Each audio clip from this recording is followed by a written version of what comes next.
Static in the wires, static in my head. Every night I hear your voice calling from the dead. I spent years chasing echoes, years chasing your name. Now I don't know if I'm haunted or if I've gone insane. I remember the cassette, the signal in the dark, the way your voice could find me even when I fell apart. But tonight something broke, something finally slipped, and I woke beside the wreckage of the person that I hit.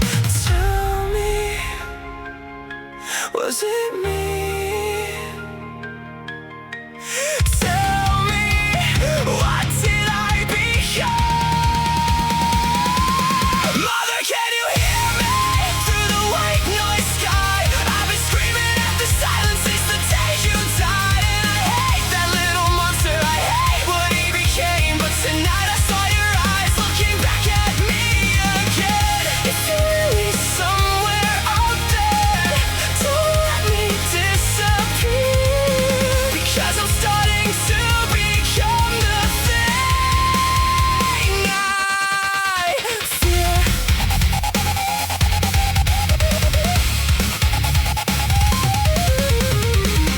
I remember every warning, every sleepless night, every shadow in the hallway, every flicker of the light. Something wore your voice like clothing, something wore your face, something kept on pulling closer every time I lost my place.